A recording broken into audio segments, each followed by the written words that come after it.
Hey there, this is Niels Beardfoot, and today we are crafting the flash shoulders.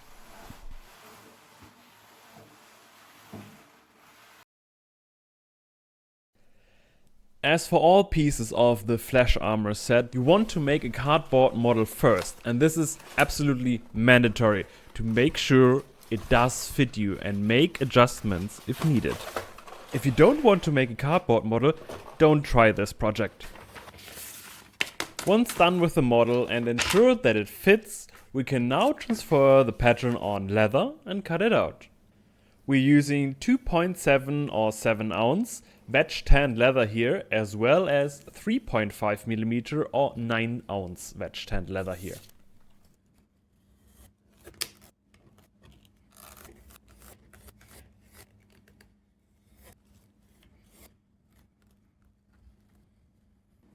After cutting everything out, we can now bevel the edges. This breaks them and prepares them for burnishing later on.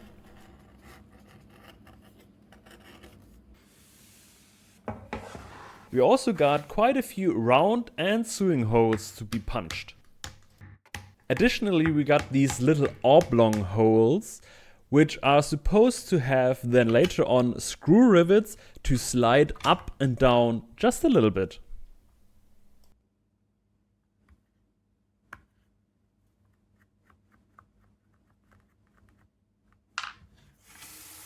Next, we can moisture the leather, put it under the tap, set it aside for a bit to dry back, and then we can start to emboss. Through the pattern, we can transfer with a ball pen now the lines on the moistened leather. These swirly lines are not supposed to be transferred on the leather. They just mark where the tendons are, so they should have a little bit different texture and be colored different. Now we can emboss our texture here, and most of the things I do with a beveler, then use a ball pen or a bone folder to get some texture all over the piece, just to get the organic fibers of the muscle and tendon tissue on the leather.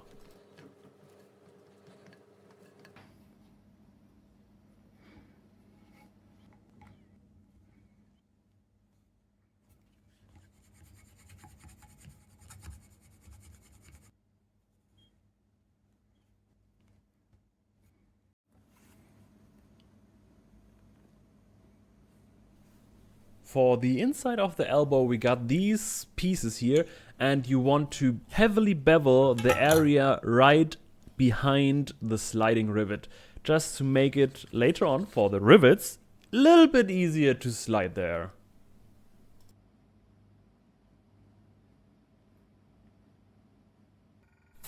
Next we start with coloring, and I always love to use my airbrush. I start with a red base coat on everything, then go with some mahogany over it on the certain areas to get it to the darker red that I like.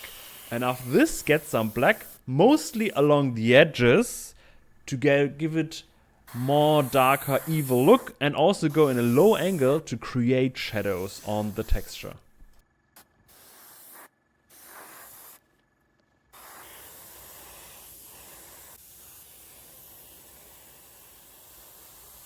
To get in some highlights, I use some high grit sandpaper to carefully remove some of the darker dyes on the high spots to create these highlights. Unfortunately, so far I have never found a white leather dye, so we have to paint the tendons here, and I'm using a dry brush technique, starting with some dirty white and then going over it with even less paint in completely white, then get some black again in the shadows to darken these areas again. I add some water to give it a antique-like ability.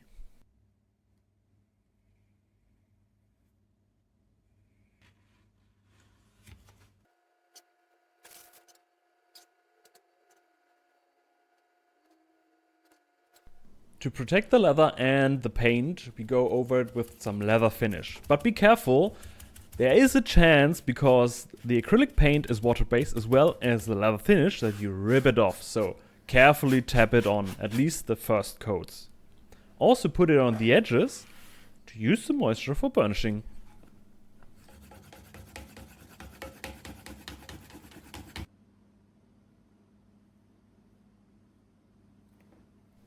We want to stiffen up our leather a bit, so we put it in hot water for a bit, then take it out, set it aside and let it dry at least for a few hours. And then we can start shaping it. I like to use my breakfast bowl for shaping because it gives an easy first direction, but we still have a lot of individual shaping to be done. Here's the general shape, shaped in two directions rounded, but also we got along these tendons and all bigger muscle like gaps. We want to shape it, like to take one side more out and then press the other side more in to give the illusion that one goes over the other. So basically what the beveler does already, but much more in 3D. And when you do this, keep in mind that you want to connect these pieces, so they have to somewhat fit together in the shape. And here I'm just showing you the upper arm pieces, how they look for me. Here you can see on the tendons they're always pushed in and the muscles are more pushed out.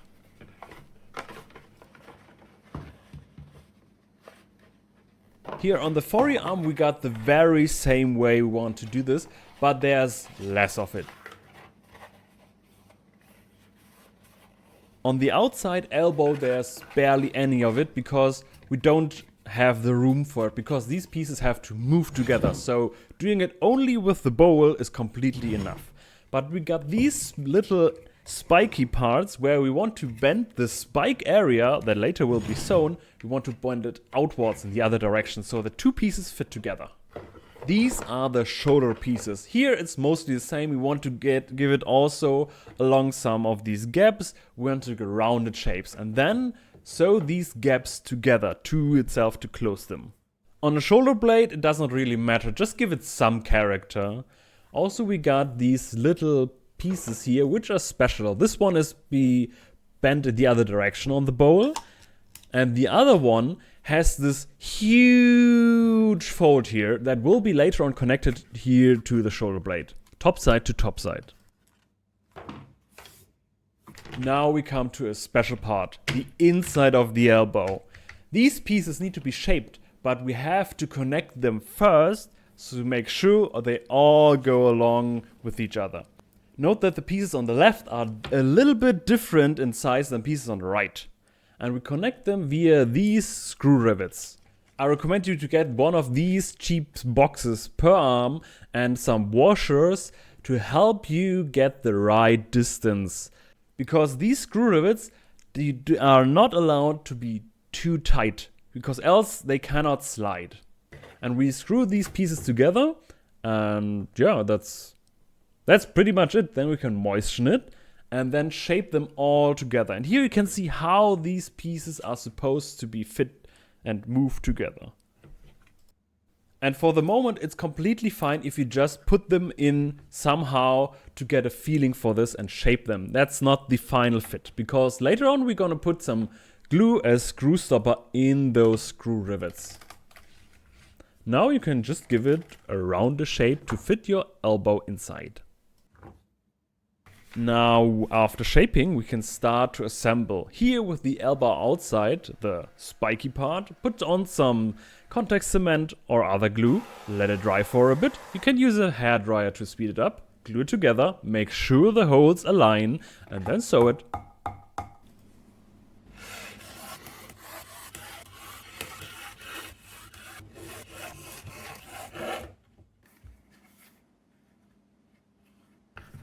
This part needs to be bent quite a bit, almost getting a 90-degree angle in there. So moisten it and then press it outwards and carefully tap it. Also we want to clean up this outer edge. Next we get the forearm, and here it's quite simple. We just sew these two pieces together and moisten one of the sewing edges, makes it always easier. Here we want to attach some closures. I'm using Sam Browne rivets, so I check the distance, put some glue on the screw of the Sam Browne rivet and then put it in. Here the size of your forearm is depending on where exactly you put these holes in. Now jumping again to the shoulder, and we got these gaps here. We want to moisten them and then close them by sewing, like this. This gives it more roundish shape. Also got a strap to just attach here on the lower edge. And after this, also connect another piece to this strap.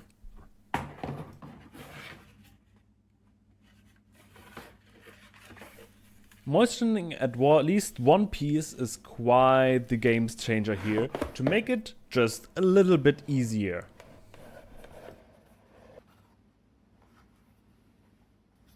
Remember these little odd pieces? They are connected now here to the sides. In this case, this is the front part and this is the part on the back side. Again, moistening and then sewing.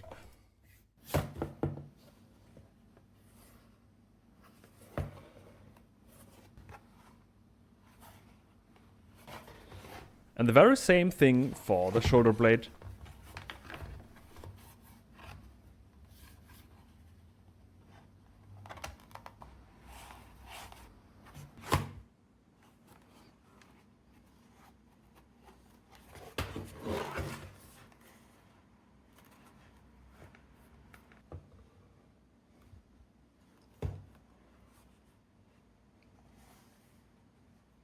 Now we got all the individual pieces sewn together. Now we want to connect them to each other, and we do this by these flexible backpack straps. Open up a hole in there and then put a rivet through. We got quite a few that we need here. These three are actually exactly the same. Only the center one has one rivet less. And we got these two pieces here that also look similar, and we got this elbow part, but here on these two holes we don't want to put a rivet in, but we want to sew it later.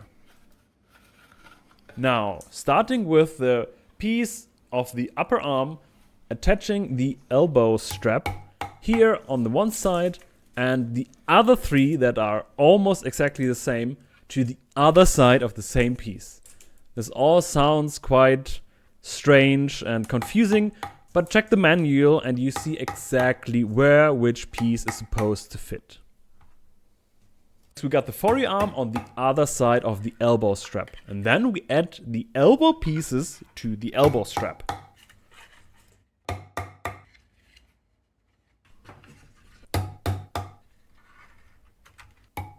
And here in the center of the elbow strap we got the two holes without rivets, and we have to sew it here in, as you can see, because there's just no other way to get rivets in there. And now we want to connect the elbow pieces to each other again, but now with screw rivets. Put some glue in there as screw stopper and then connect them so then they can move freely but still are connected. And here you can see what distance you still want to have left in the screw rivets, so they can move and slide.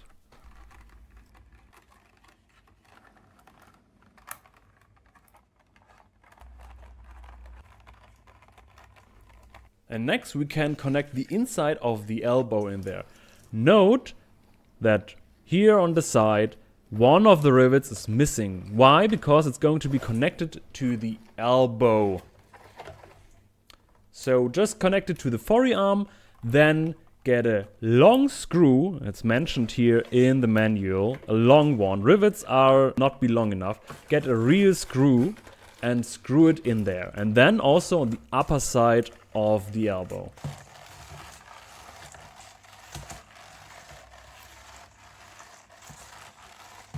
This gap here that you can see is supposed to be there. In theory you could close it, but the thing is, there's no benefit to it. After this quite complicated part, we want to add the other arm pieces, like from the elbow upwards. But in theory, this one, the big one, would be next. But we want to go to the very far end of the straps and then set those rivets. And here we also attach another short strap here. And the reason for this is it's just simpler, easier to set those rivets, because else the pieces will be in the way of you setting the rivets.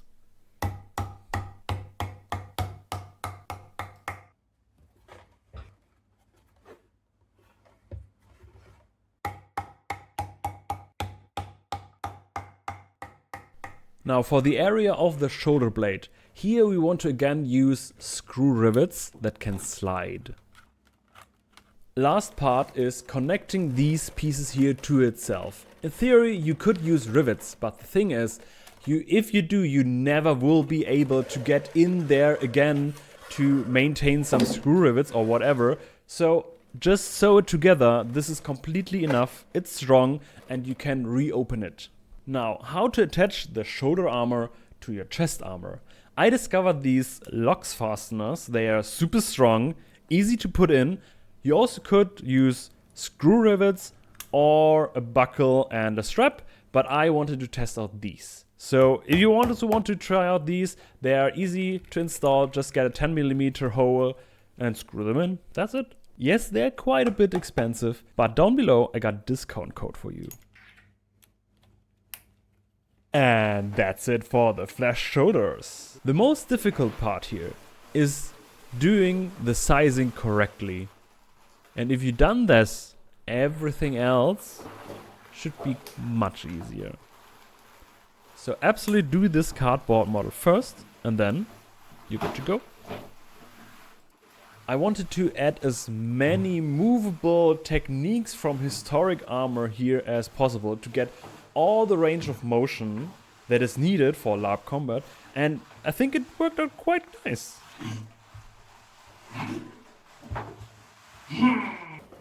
I hope you enjoyed this video as much as I struggled to make this pattern. It took actually quite a while to get everything right, but I enjoyed it and hope you did too. So if you do, check out my other videos and see you guys next time. Have a great day.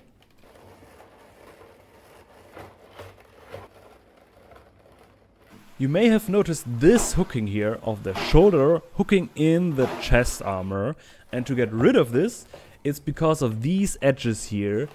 It gets hooked on the chest armor, so what we do is just heavily bevel those edges and then does not get hooked anymore.